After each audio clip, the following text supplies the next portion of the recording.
Hello,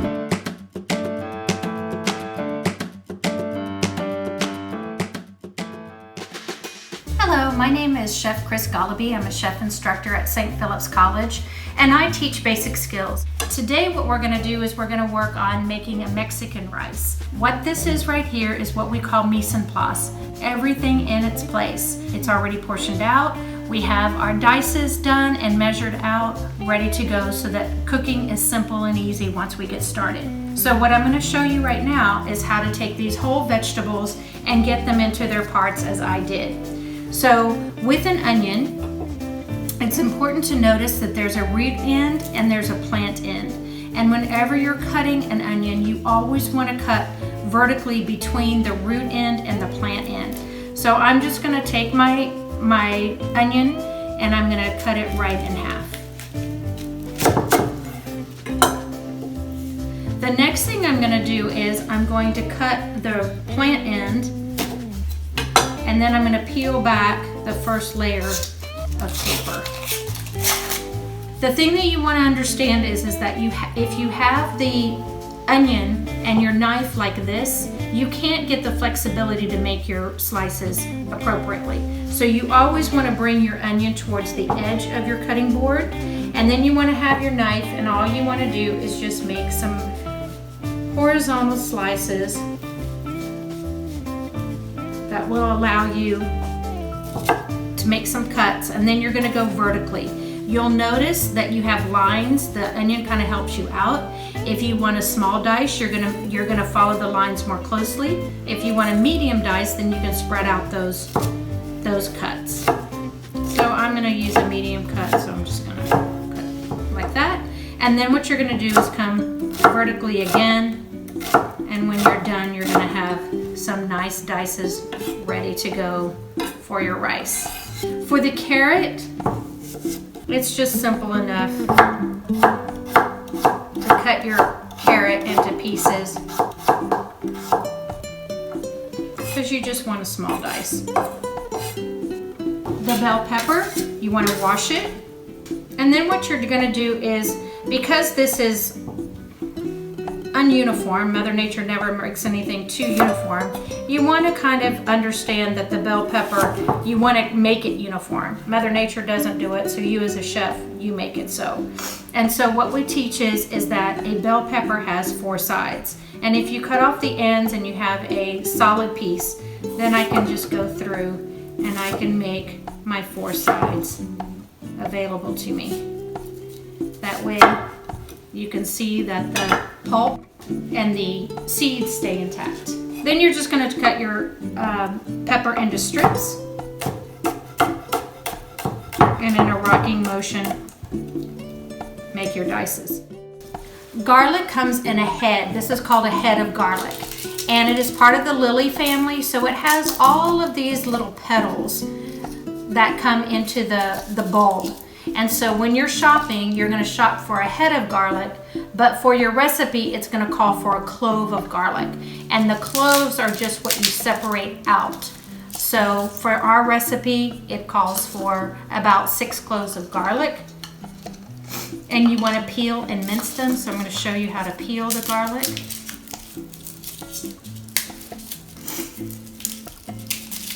Nice little garlic clove here.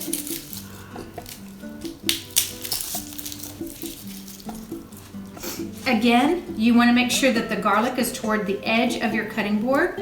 You place your knife down using the heel of your knife. You're going to place it down, and then you're just going to gently press it. With that press, the skin will come off the garlic.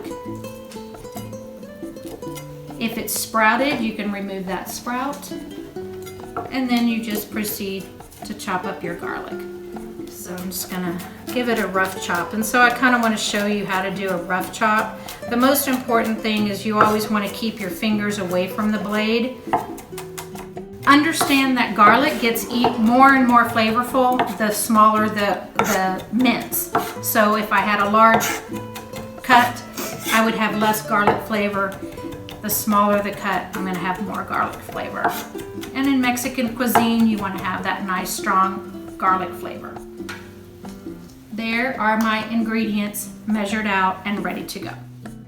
So now we're in the cooking phase. We've spent a bunch of time prepping our ingredients, and now we're gonna make our rice. For this method of cooking, this is called the pilaf method, because what we're gonna do is we're gonna toast these rice kernels in a little bit of fat. So what you do is you just heat up your pan slightly. You always wanna start with a hot pan before adding your oil. And the pilaf method just simply means that we're adding fat and coating the rice in the fat, and we're gonna toast it off a little bit. This enhances flavor. And this is done on about a medium flame. You don't want the rice kernels to necessarily brown, but you do want to make sure that each one of the kernels are coated in the fat, and you do want to hear some sizzling, and you do want to smell some of the beautiful aroma that transmits when you toast rice. So you can hear and see that the rice is beginning to toast off. The next step for this recipe, it calls for a chicken base. And so if you are using a chicken stock, you could just add your water at this point, but I'm gonna add the chicken base because I'm using the chicken base to it. And this is where you can have a chef's preference. I like to toast off or saute up my vegetables a little bit. So I'm gonna add my vegetables before adding my water. In your recipe, it calls for adding the water first and then your vegetables. If it feels like the flame is getting too hot, no worries, feel free to turn it down. I'm gonna add my garlic.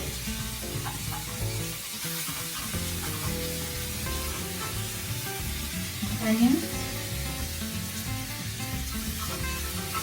And notice I'm keeping it moving, because I do not want these to cook too much. Then I'm going to add my water.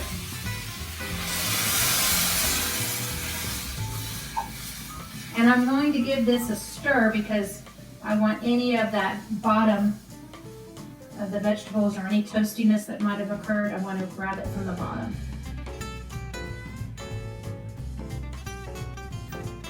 At this point, I can add my ingredients, my pepper. I'm going to add my cumin. And I'm going to add my tomato sauce, sorry. Then I'm going to bring this mixture up to a boil. I'm going to continue to stir it so that my tomato sauce gets nice and incorporated with the veggies. Again, this is going to cook for about 20 minutes. So you don't have to pre-cook those vegetables. The vegetables will cook as the water boils and simmers off.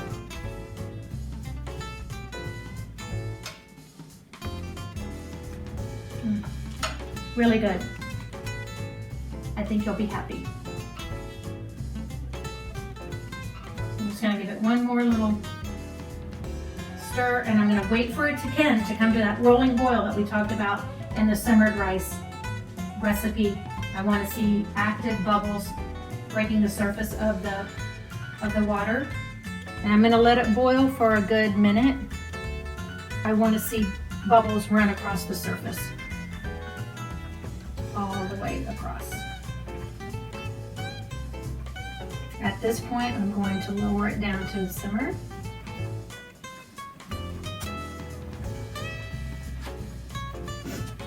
I'm going to reduce the flame so you can see the flame reducing. I'm going to give it a minute to come down to that simmer. I visually want to see that simmer before putting the lid on. As those bubbles begin to subside and get quieter, much more gentle, that's when I'm going to put the lid on, and we're going to cook it for 20 minutes. So now that the bubbles have begun to relax a little bit,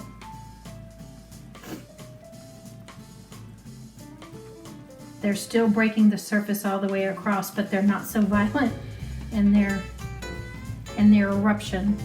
So at this point, I'm going to lower it just a teeny bit more. I'm going to put the lid on, and in 20 minutes we'll have Mexican rice. Okay, ladies and gentlemen, it has been 20 minutes. So now, the moment of truth. Look at that gorgeous, beautiful rice. And the thing that you want to do at this point is you want to fluff it. Don't get impatient at this point because it's not quite ready. Go ahead and fluff it just with a fork, just to loosen up and incorporate all those beautiful ingredients. It's gorgeous, beautiful, but fluff it, give it 5 minutes. You're going to put the lid back on. Sorry. Put the lid back on, wait 5 minutes. Okay, it's been the 5 minutes. We're going to remove it, and you can just see how gorgeous this Mexican rice is. Now I'm going to put it on the plate and serve it with any side that you want. A grilled chicken breast, enchiladas, or anything Spanish or Mexican would be delicious. This is Chef Cris Goloby, hoping that you enjoyed this rice cookery lesson.